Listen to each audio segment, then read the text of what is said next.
Empower 11, the best of its kind in a highly transformative time. Are you empowered?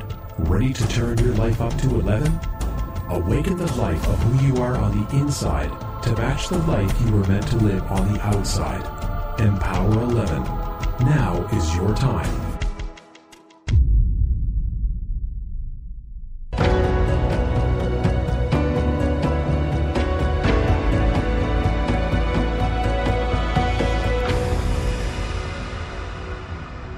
Empower 11 Radio.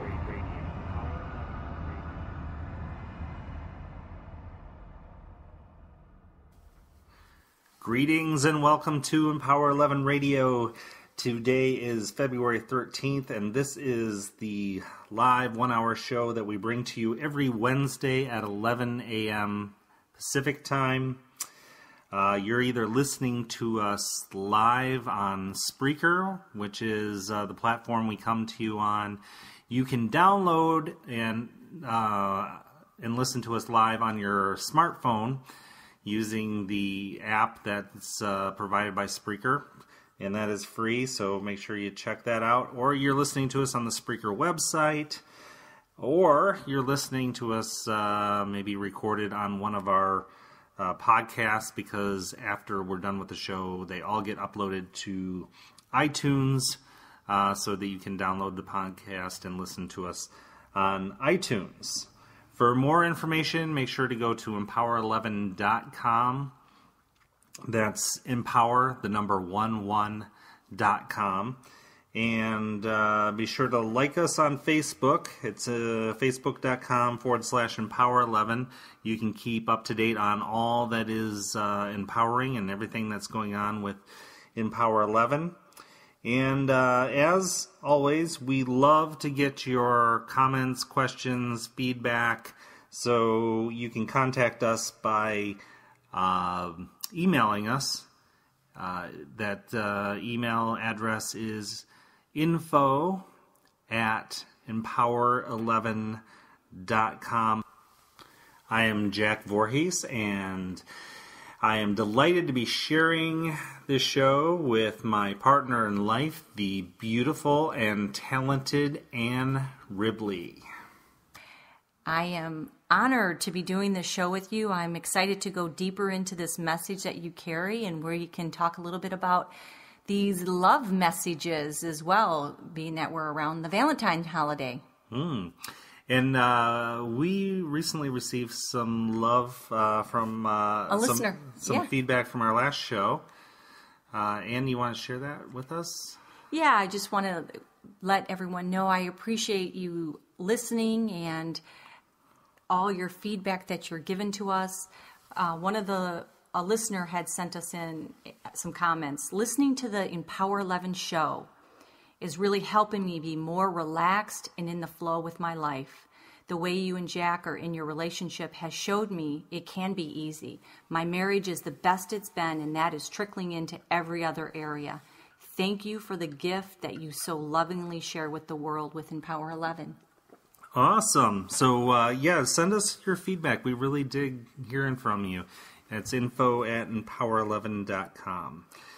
We also got some, about this part 2, and we're going to go over it. We also got some questions that people wanted to hear. We're discussing the message you carry with you. And some of the feedback is, okay, how do we handle these messages that others are having around us? Yeah, so we're going to get more in depth into that near the end of the show. There are a lot of messages out there that we that have just kind of like taken root in our society. And I just wanted to share a couple of those with you. Well, first I want to recap. If someone hasn't heard part 1, we're talking about the message that you carry with you is really that energy that is fueling and feeding our minds, our bodies, and each other. And this energy is also, it's ascending and receiving this message that we carry. And it gets passed along.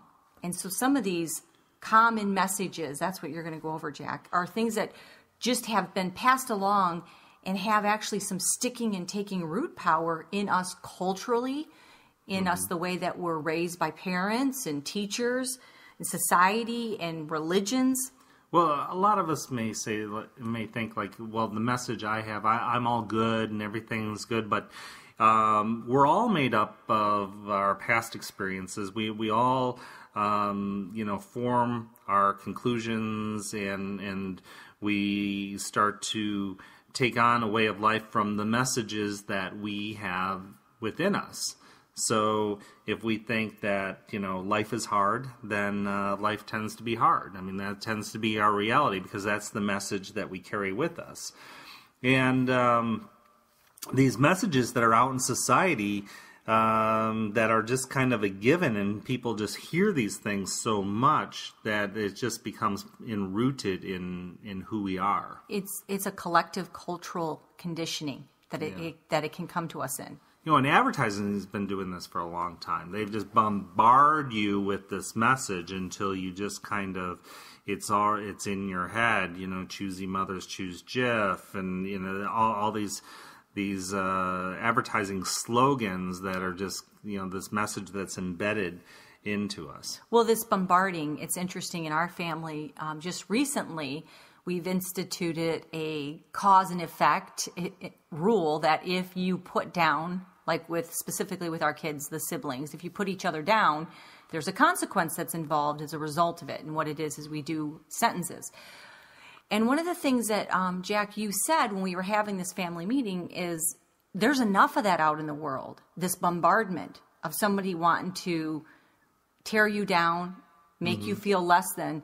And certainly we need to safeguard our home to be a sacred place where it's not a place of that. Yeah, we don't need that at home. We get enough of it out in society. I'm sure at school all day long, people are, kids are putting each other down and stuff because that's...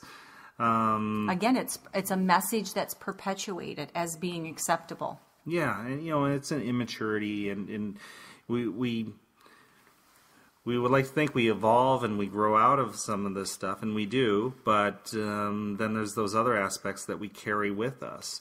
So some of the messages that are, these life slogans that are out there, really do not empower us. This life is a bitch and then you die. This relationships are hard. Change is hard. I hate change. Damned if you do, damned if you don't. Don't rock the boat. Idle minds are the devil's playground. No pain, no gain. People don't change. You can't teach an old dog new tricks. I guess it's too late now. Drown your sorrows. You'd lose your head if it wasn't attached. That's empowering, huh? Yeah. Not. There is a sucker born every minute. Grin and bear it. Children are to be seen and not heard. Rich people are mean. Why complain? Nobody listens, nobody cares. You're gonna get sick.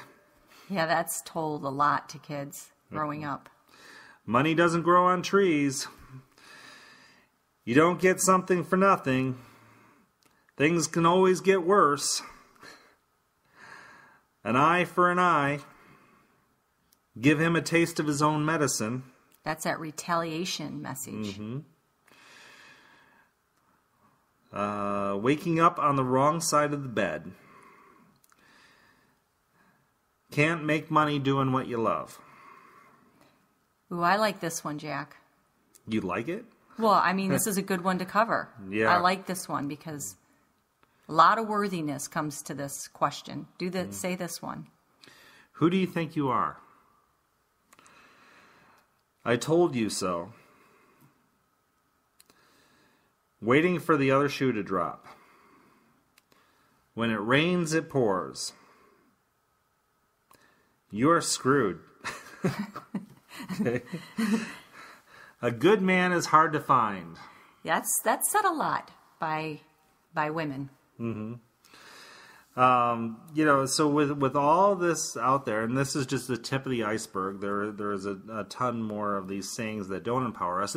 However, there are a lot of sayings that do empower us. And, being in recovery, I hear this, one day at a time, this too shall pass. I mean, these are really, positive messages that... They're timeless, too. Yeah, that I embrace it in my life.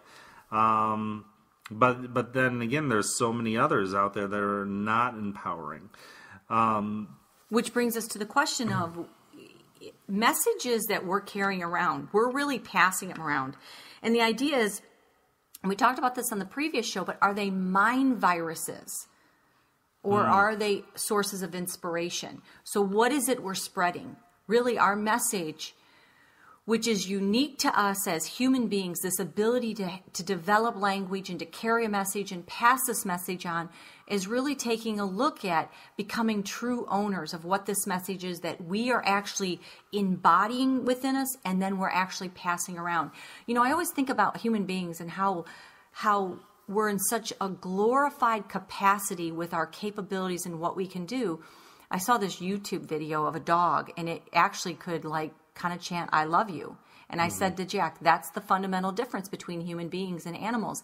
As brilliant as this experience we can have with certain animals, they lack the capacity to take their message of their life experience and pass it on to the same capacity that we do to their offspring. So they can't communicate. They can't share messages. They can't... not to the degree we can. And so because of that, we have a lot of responsibility with how we're affecting our world around us, because we hold so much power. One of your sayings growing up that you were sharing earlier was the power that made the body heals the body. Yeah, I was told that over and over again. That was because then you can look in your history and say, what's the messages? Because there's some, and I had some that were not as empowering either, but that was a highly empowering message that I grew up with, which is the power that made the body heals the body. And this was this idea is that you were made from something divine, and that place that's divine in you never leaves you. It's what's making your heart beat right now, and it's having faith and having full understanding that there's that power that's running the entire universe, and you have a slice of it that's still in your body. And you really touched a lot of people on the last show, talking about you being in this full body cast when you were in third grade. And when we were talking, you said you were like 80 pounds, and it was a 50-pound cast. But then when we started going through... the facts a little bit more. I start recalling things clearer. Yeah, so you were more like 60 pounds. Yeah. With a 50-pound cast. Yeah, cast was pretty much this. It weighed the same as my body weight. And I was saying to Jack, with some perspective, it's like when you think about a woman when she's pregnant and she's a full adult, I mean, that's a lot of extra weight that really has a toll on the body, let alone a small child carrying equivalent to their own body weight. That's why they really expected me to be bedridden. And the doctors told my parents she's not going to be able to move around because of how heavy the body cast was. Right. At the last minute before you were going to be checked out, they decided to take you down and see if you could even move at all with some crutches, and see if maybe you could assist yourself in getting to the bathroom, or just moving at all. And your parents told you what? I can, I will, I must, I am. And as they were trying to teach me to take these steps with this heavy body cast, that's what they kept saying for me, to a mantra they were having me repeat: I can, I will, I must, I am. And it's became something I did.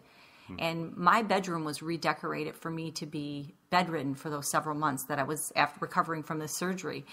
And when we were telling the story to my kids again, I said to them, I was never in my bedroom. I was out playing and running around with the rest of my brothers. In this body cast, it was just almost the same amount of weight as your own body weight. Yeah. So amazing.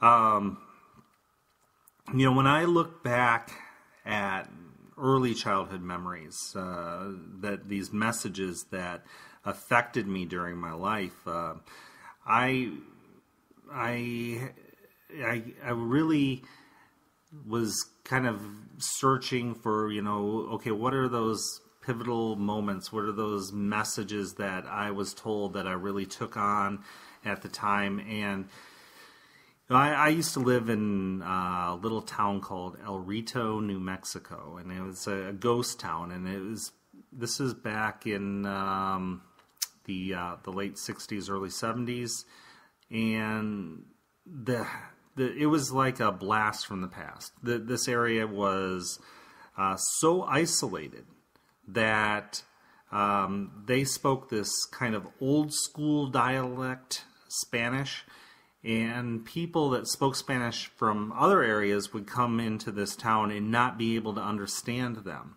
Much like, if we were to go to maybe England and hear English spoken there, it would be more difficult for us to understand. Well, certain words they use in certain ways that we don't get it. Yeah. So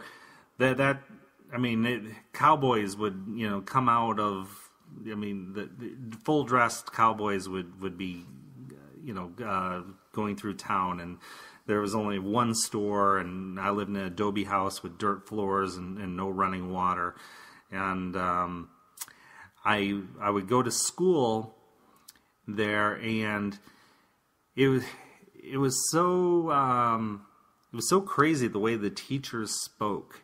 The teachers would, they had to speak English, but even the teachers, when words got difficult, they would they would throw a Spanish word in there. So if it was like 3 syllables, they would throw this Spanish word in. And it was old school, like an older dialect.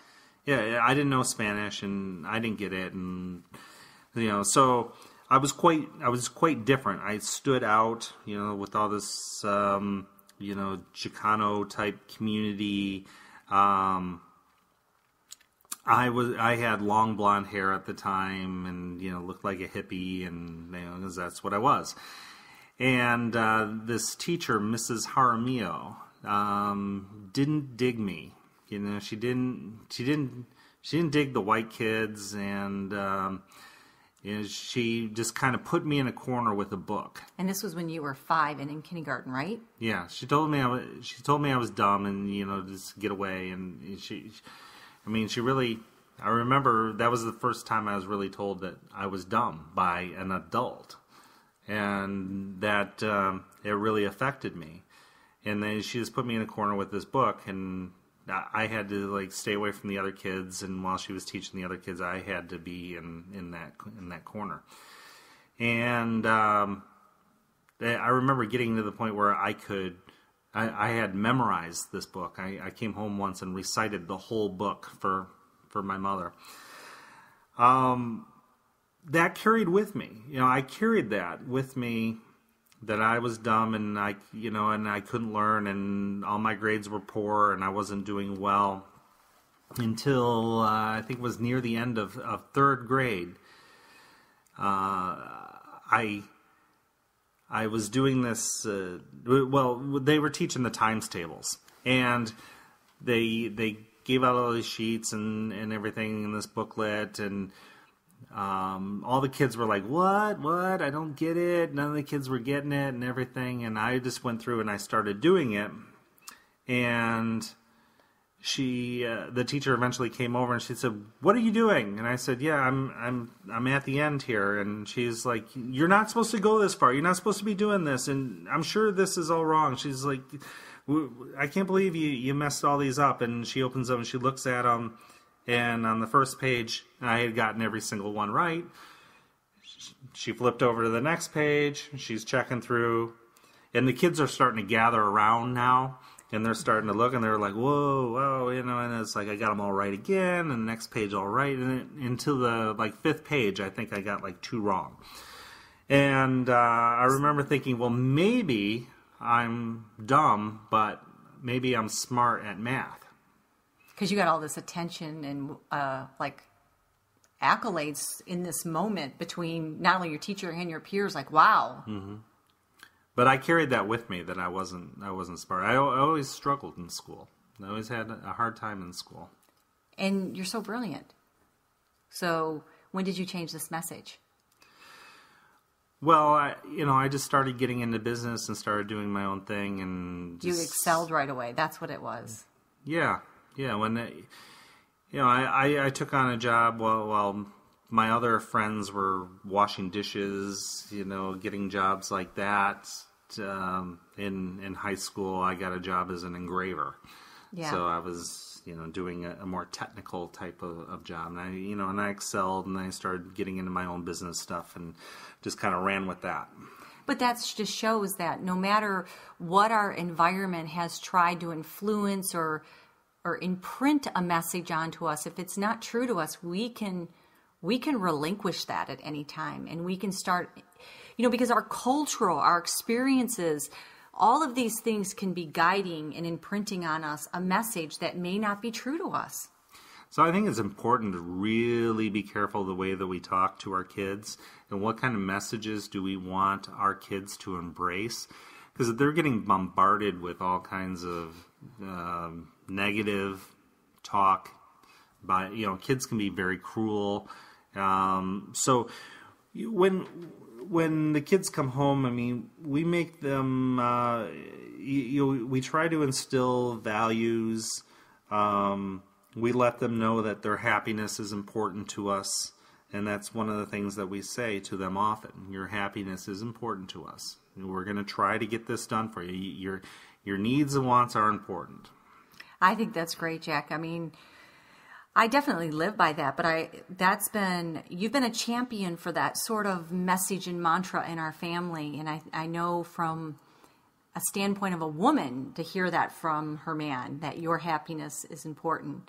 And then you've translated that with how words that are said to the kids. And that is what I feel. Mm-hmm. But what a powerful message that is to, for that to be imprinted, and then now they're going to go out into the world, and they're going to be in a place of rapport with the world around us, where other people, their happiness is important, and that definitely comes by embodying this message. Yeah, and we've really tried to instill with them the think method of before they speak to think. Is it true? Yeah, so if you spell out the word think, the T is for true. Is it true? And then the H is for helpful. Is it helpful? And then the I is for inspire. Is it inspiring? And then the N, is it necessary? Is what you're saying, necessary? The K is for kind. And is it kind? And if you can go through this and say, hey, this is true, it's helpful, it can inspire, it's necessary, I should say it, and it is kind, then you're going to do pretty well with whatever is going to come out of your mouth. Right. This is a timeless piece. I can't even tell you how much drama and conflict happens in our adult world because that model's not even, the think model is not used. So what kind of sayings do you instill in the boys? What are you always saying to the boys? Is there any phrases or whatever messages that you're say more often than just regular speech? Well, I'm a big believer of energy, and so I'll say, what is the energy you're bringing into the room? Is it, because that is your message. Your energy that you're bringing becomes what the message is carried forth with.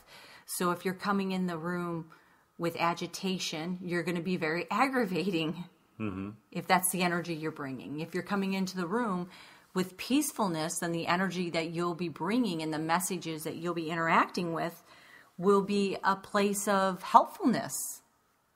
I always hear you telling the kids that you love them. And I think that's important. I don't think you can say that too often. You say it. I say that to you, and as we kind of brought it up the other day, I say it to Ann while she's sleeping, because I believe that it penetrates.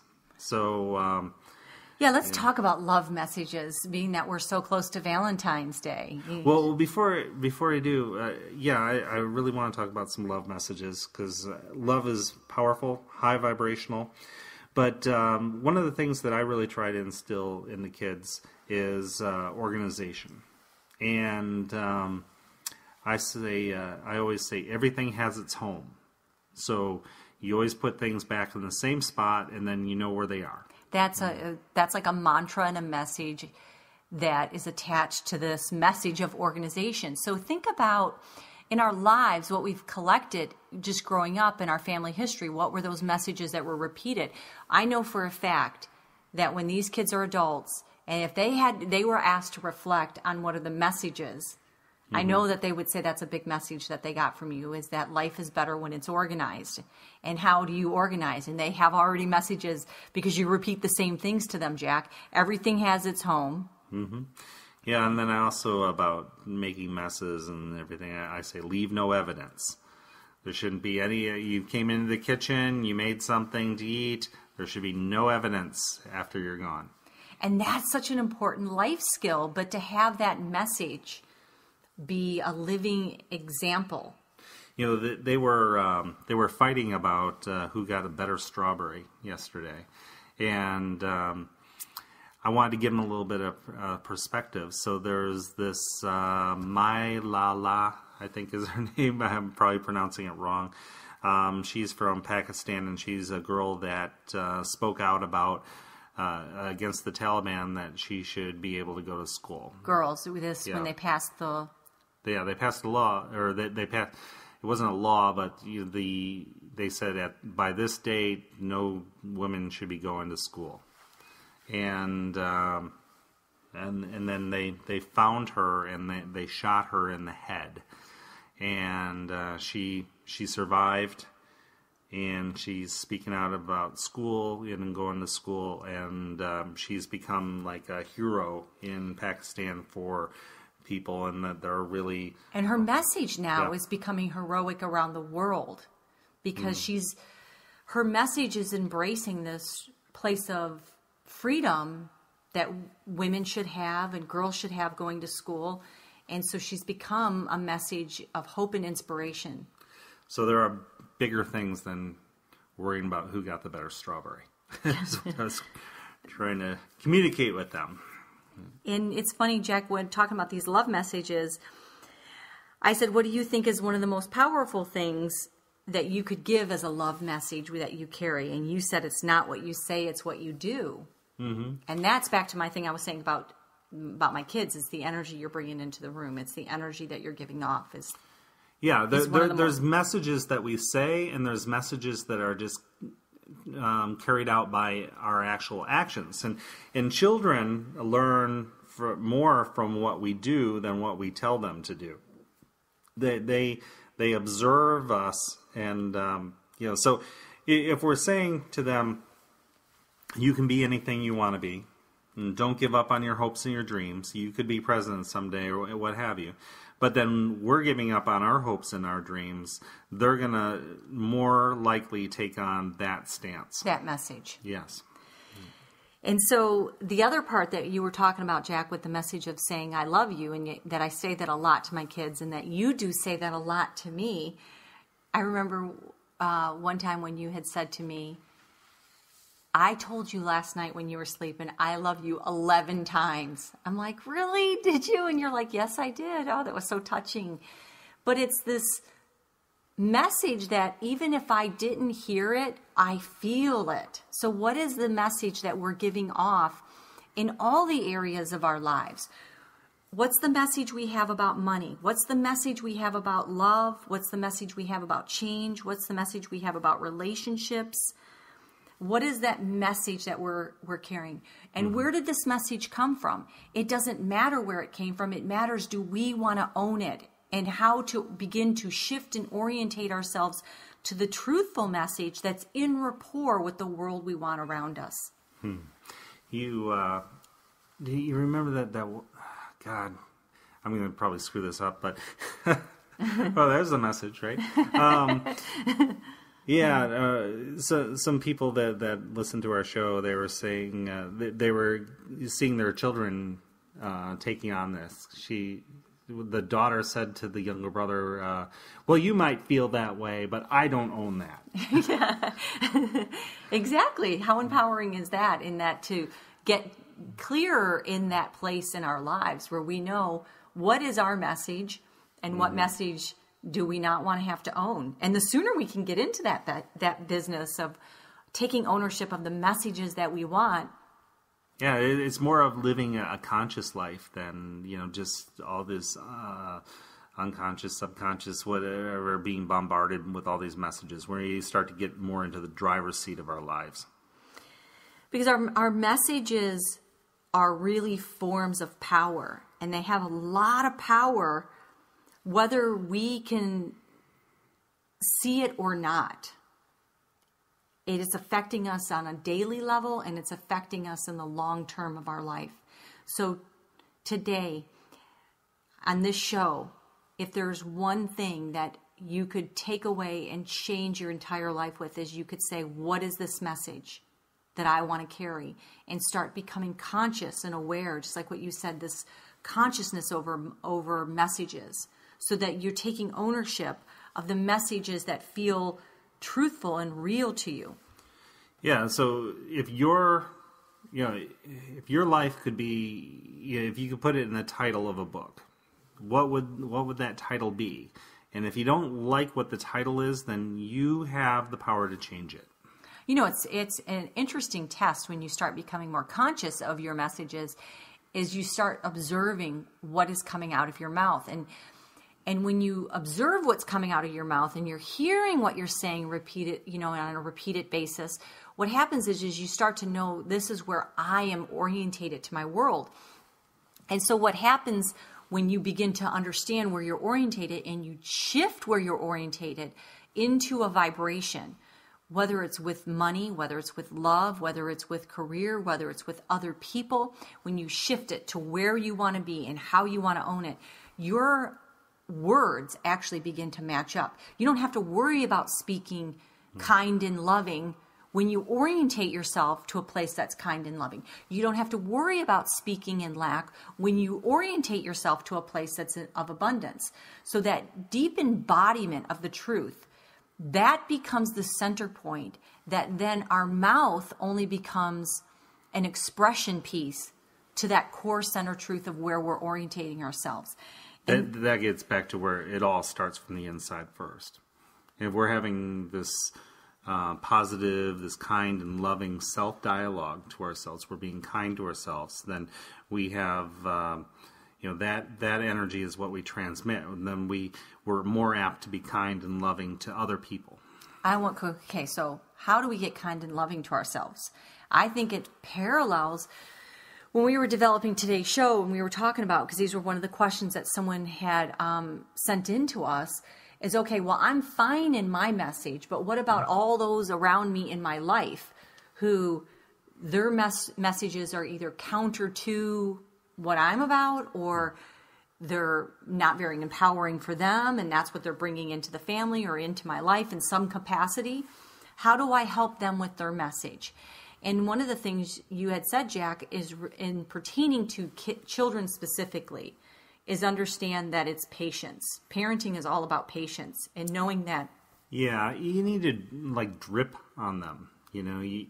We say these things again and again. They have, there's repetition. There's power in the repetition for them to learn and then for them to take on. And it may not seem in the beginning like they are absorbing, but they are. But it does take a lot of time and a lot of patience. And, the thing is that they're going to be okay. Well, so then that's back to my same point when you talk about with yourself, is having that same patience. So we extend that. We know that with children, that's how it's going to work. But it's giving that same sense of patience. Mm-hmm. And know that we are going to be okay, and allowing ourselves to unfold and evolve and be on our journey and in our own process, and know we're going to be okay. So, but I want to talk a little bit more about other people's messages, but I just wanted to make that connection the same way when we were discussing about with parenting, as you said, it's a lot of patience, and it's the dripping, and it's knowing that it is happening and that they are going to be okay. The thing about the way other people speak and their messages. I mean, we can't. They're not going to change unless they want to change. And maybe they're ready to change now. Maybe they're ready to change. Some will change now. Some will be open. Some will change later, and some just won't change. I remember when I was getting to know you and we were working on a business project and you had made that statement. There was a lot that it told me about you, Jack. That message gave me a huge amount of power and energy of who you were about, because there was this certain relaxedness that you had. And it didn't mean that you didn't take certain, you didn't bring a certain intensity and level of clarity to business, but you had this certain relaxed aura when it pertained to people. And I would watch other people doing business stuff and they would get so offended, or if people didn't fit into their category in the way that how their message was. So they say those 4 things again, Jack, that message. Well, I mean, some will, some won't. Some will later, and some never will. And you don't really know where everybody's at in their journey. It's not, their journey is their own. You don't take on other people's journeys. You can give them tools out of love, respect, what have you. You can give them some jewels and some nuggets. Give them tools, but it's up to them to use them. Yeah, so I've watched other people that when they won't now, they just discount them. That's that. People don't change, and I'm now going to discount you and dismiss you from my life. Yeah, they'll like cut them off from their life. When, it's like, if you're not going to be this way, if you're not going to be the way I want you to be, I'm not going to be your friend. Well, that isn't a kind and loving way. The kind and loving way is, I see where you're at, and I love you despite whatever. Yeah, and I like this because this is like embracing people wherever they're at and having love and compassion. And if your paths line up, they line up. If they don't, they don't. And it's not using this force or fear in order to get change, in order for somebody to have a message that lines up with you. Yeah, I think it's important to know when to shut up. And it's... Yeah. You have this message, and if you're trying to push it on somebody, you're trying in this place of force. It just, sometimes you just gotta relax, watch people go through their own process, wait for people to come to you and ask you, and then they're coming to you at that place of more of an openness. So then they're saying, "Hey, I'm ready to receive the gifts that you have to give." But it seems like more of a gift that way. If you're trying to shove something down somebody's throat, it doesn't seem like a gift. It seems like you're trying to get them to eat something they don't want. Yeah, so there's this ease and flow that we can get, because I've watched a lot where people have something better to give somebody in this moment, and because they don't want it, then, okay, so now they're going to sit back and do the I told you so, or kind of wait for them to come back under that kind of energy of I told you so. And it's not a kind and compassionate place, because they're just waiting now so they can really, really hand you that something to eat. Yeah, so they can feel like they're in this righteous place. And there's many that feel that's an empowering place. I was... And I keep getting back to the kids, but the kids play games against each other, and they're like, "I won, and you lost," and I'm like, "Well, what did you win?" "Well, I won the game." "Really? Now you own the game?" Yeah. "Well, no, I won what we were playing." And I said, "Okay, so what did you really win?" "Well, and then they hold on to this so much, and it's like, it's like, I'm a winner, whether that game, whatever happens in that game, you both won. You both got the entertainment of it. You both got to, have fun playing it and everything. And so you both won. You got good energy, It's and this isn't to say that you don't go for it. I mean, I love that part that you see. I play to win. Talk about messages you carry. That was one of the messages, and I'm not saying that I endorse this or I don't, but that was a message I had growing up. Winning isn't everything; it's the only thing. But that the part that was good though is the gump to be in the game, man, to like give it your all, and yeah, but it's not whether you win or lose. It's how you play the game, is what they say.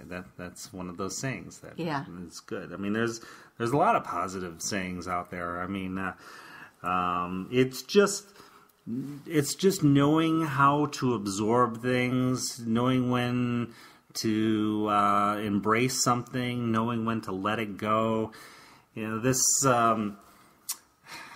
This thing of like all or none and stuff, that's just not empowering. You just kind of sift through, you learn, you grow, enjoy the process, be very kind to yourself, be kind to others, be in a loving way. That is powerful, high vibrational place to be. We don't need others to validate that we are right. We can just be in a place of peace and harmony. And you're describing what it feels like, how water flows. Really, when you're saying this, it's like water is non-positional. It just keeps moving, and it flows in and around and over and under. And so the message that we carry, we're more powerful when we flow with our message. Yeah, we choose the path of least resistance, like water. When we take on that embodying of that closer nature to what we are, and we're comprised of mainly water. And that's the elements and the state of water can teach us so much with how to get into that natural synchronicity. That ease and flow. And our bodies are made up so much of water that, when we take on more of what we're mostly made of, I mean, it's the most powerful force on earth. We can learn so much from nature. So this is back to this idea when they were saying the message that you carry, that there was this scientist who took photographs of water crystals. And the messages that the water was told would morph according to, if it was set a message of hatred, the water crystals would take on an ugly distortion under this microscopic photograph. Yeah, they showed that in like What's the Bleep, right? What the Bleep do you know?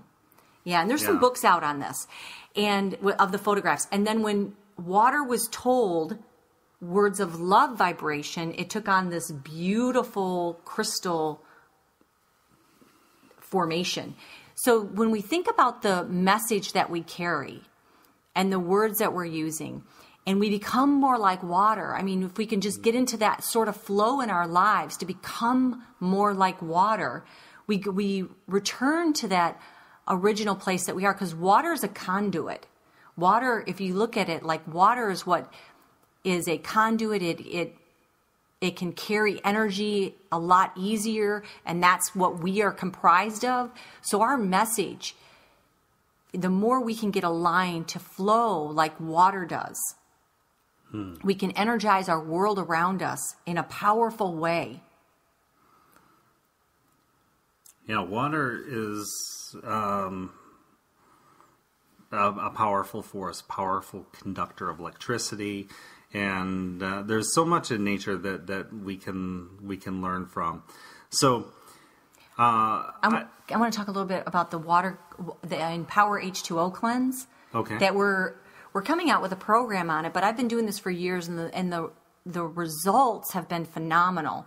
Is where when you take a drink of water, I mean, you can really change your vibration and the message that you're carrying with you by just taking and creating mantras or affirmations or statements that as you drink water, you're actually using the energy that's going into your body of water, which is a conduit, and you're reformatting the vibration in you. So whatever it is in your life, if you need more, if you're feeling in lack and you need more abundance, you can say, as I drink this water, I bring in the abundance all around me and in me and share. You can create these affirmations to match whatever it is you want to energize more in your life. As I drink this water, I become more of a match to loving messages to my body, to my mind, and to my life. I mean, there's a lot of ways you can do it. But anyway, be sure to like us on Facebook and stay tuned to as these programs unfold. So Ann, we're being bombarded by messages all the time. We're being bombarded, Facebook messages, advertising messages, things that people are saying to us, all these kind of things. So how do you identify what is a powerful message? What is truth? What is not truth? How do you assimilate to what's coming at you?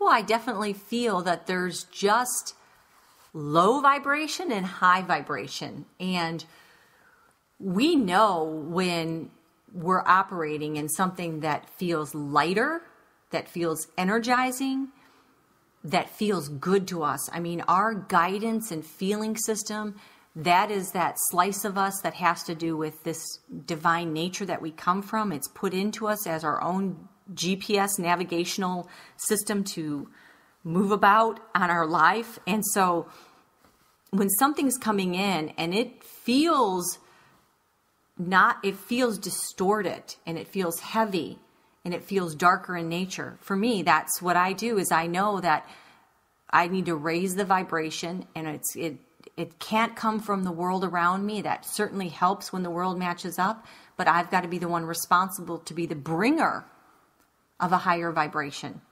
And when you, if you ever identify that you've taken on something that really doesn't serve you, what would you do with it? Well, I think we need to be in the practices of ways to keep resetting. Think about it. Like if a computer is just running all the time and all these programs are running and all these programs, we start getting spinning wheels, we start getting programs that crash. And there's so many things like doing a shutdown, resetting, reformatting, defragging. All of these things become ways that the processor can get in synchronization again. And we can do that in our own lives with meditation, with spiritual practices, just even going out in nature alone. I mean, I'm lucky that I live near the ocean, because Deepak Chopra has said for years that the quickest way to get synchronized again is just go sit on the beach because of the natural rhythmic flow of the ocean. But we have that same capacity just going out in nature, of getting into that, atonement of stillness and reformatting and being in this place where we're becoming channeled to hear clearer messages and to be able to be in a stillness yet in a prayerful mode.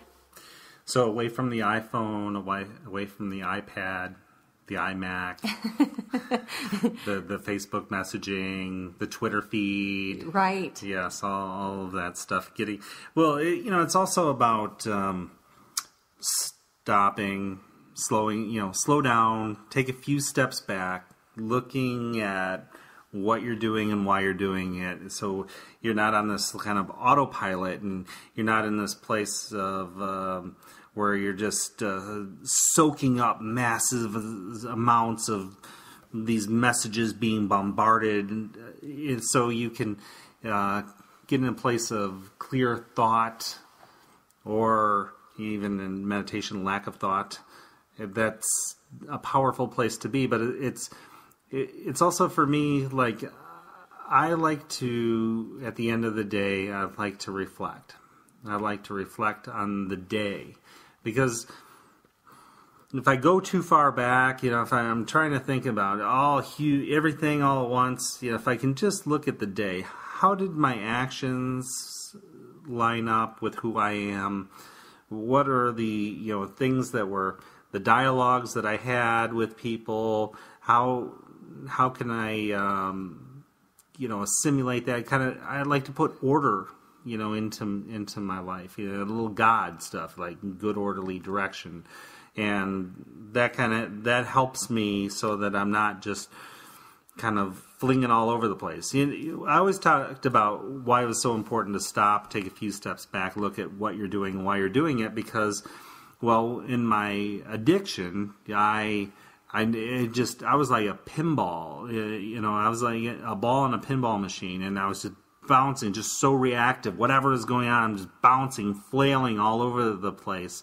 And if I made too many steps in a row without slowing down, looking at what I'm doing and why I'm doing it, I'd end up in a place that I didn't want to be.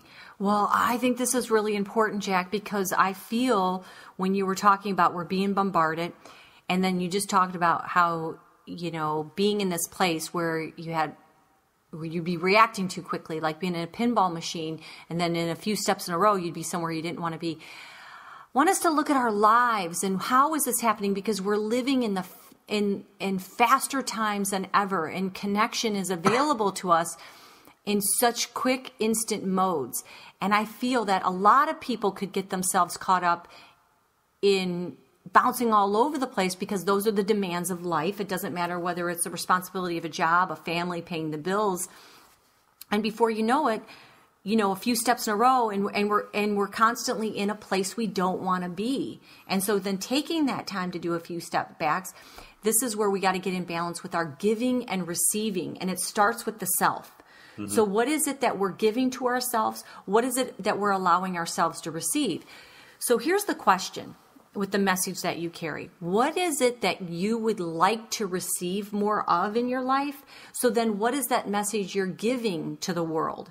And so the question is, look at the area of your life that is speaking to you in the most pressing need, that desires for some healing or some transformation, whether it be with relationships, whether it be with finances, whether it be with career, whether it be with your purpose, whether it be with family or friendships. What is that area that you would like a clearer, stronger message to give and receive in your world? Well, it first starts with taking those few steps back and allowing a new message to be received from within.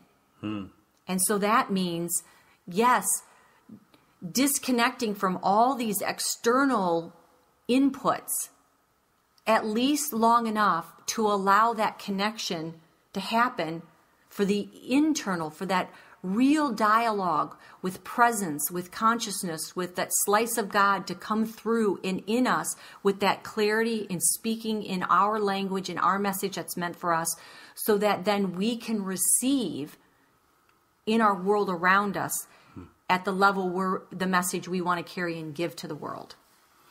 Yeah, I'd like to ask people what their mantra is. What is the title to their book of their life? What would you want it to say on maybe your tombstone? What would you want said at your eulogy. Funeral? Yeah, your eulogy. What would you want what by design, what it feels like in truth to who you are? What would you want that message to be? I encourage you to do this exercise, to write down what your mantra is, and what you want it to be, or what you want your life to summarize. Is the energy? I talk to the boys all the time. Is the energy getting higher in the room, or is it getting lower in the room? Well, a lot of it is the message that you're carrying with you. If you're carrying a high vibrational message, if you're carrying a message of real truth and impact, and from the soul of who you are, and not all up in the head, what would that be, and how is that going to affect everyone around you? The better you are for yourself, the better you are for everyone else around you. It just radiates and it affects. You want to know how to influence other people? Be good, be a better you. and that naturally happens. It's funny that you ask what is your mantra, because I've had a mantra that's been going through my mind, and it didn't come from my mind, but it's how I feel. And I'm excited because I love my life, but I am blissed. It's like a half crossbreed between blessed and bliss because I feel. Kind of sounds like a blister. No, but I feel blissed. Like, Blissed. yes, where it's like I have such a ecstatic, blissful, happy feeling that is filled with so much gratitude that feels blessed. I told you it wasn't from my mind. It was somewhere in me. It's like a feeling. And so I'm so satisfied and overjoyed that is the vibration and message I'm feeling right now that's just bubbling up over me, because there was a time in my life where it felt very heavy. And my life felt heavy and hard. And now it feels... Well, messages that people carry with them can have a lot of weight, especially if they've taken on something that isn't in alignment with the truth of who they are. That can be very heavy on you. I remember when I got through my old relationship and I stopped, I started reformatting, and I let go of all this weight, from what have you, have it be guilt and shame or whatever it may be. When you let go, that your life is very light and high vibrational, and you can move and flow, and you're not tired all the time. I mean, I know that there's many people out there that are dreading even getting up in the morning. Well, they're dreading even going to bed at night because they know if they go to sleep that the next day will come. And that is just such a hard place to be. I've been there. That's...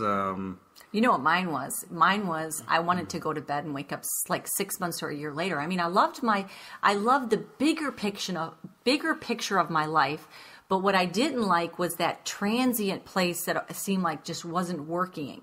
And that's where I had to start getting into the place of not taking myself out of the now and starting to reorientate and fix and transform right now, so I didn't have to feel like I needed to lay down and go to sleep for 6 months and wake up in a different phase of my life. I kept wanting to be in a different phase of my life.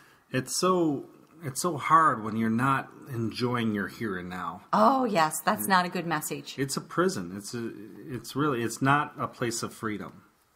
So I love my here and now, but what happened was I started getting, that was my message. I started getting right here, right now, and finding the joy and finding the love in that. And then it started showing up in my life. It started reporting. That is the Empower 11 stand. So how do you do it? How do you turn your life up to 11 and get your outside to match the world, the outside world to match, as you begin it on the inside? And you start with those one step at a time. Are you ready for our meditational moment? Yes, I am. So we're going to close out today's show on Empower 11 with the meditational moment, the message you carry with you. Wherever you're at, I invite you to take a moment, breathe in and out, and invite this moment to give and to receive from the higher message that wants to come through and be in you and in your life and imprint and make a difference. The voice inside you speaks as your most trusted friend. Being good to others starts with being good to yourself. You are a gift to the world. You have something of real value to offer. Give no power to others' words that don't enrich and empower you. They bounce off of you and quickly dissipate. You are becoming better at quickly identifying messages that are not based in the truth of who you are. Complaining is not your way. Complaining fades from your thoughts and words. Make a mantra. The new title to your life of who you truly are. Tell yourself,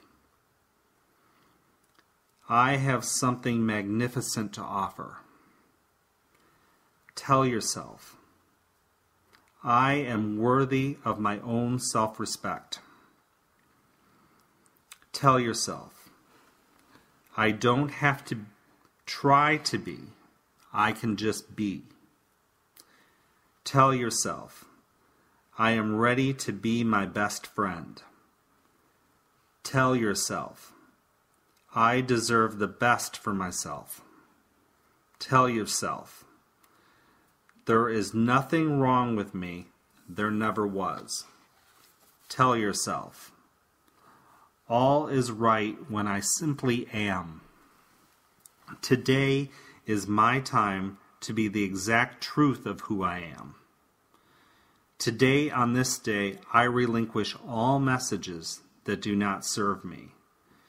Today, on this day, I no longer carry messages that do not support or empower me. Today, on this day, I speak well to myself with positive self-dialogue that supports and enriches me. Today, I carry messages with me that I create. Today, my messages have meaningful beauty and are gifts for the world. Thank you so much, Jack, for sharing this meditational moment, this message that you carry. Those are snippets out of an audio track that Jack is getting ready to record. I thank you, listener, for this time that you've given and to be a part of this conversation. I look forward to talking with you again next week. And let's hear from your feedback at info@empower11.com. And we will see you next week. Have an empowered week.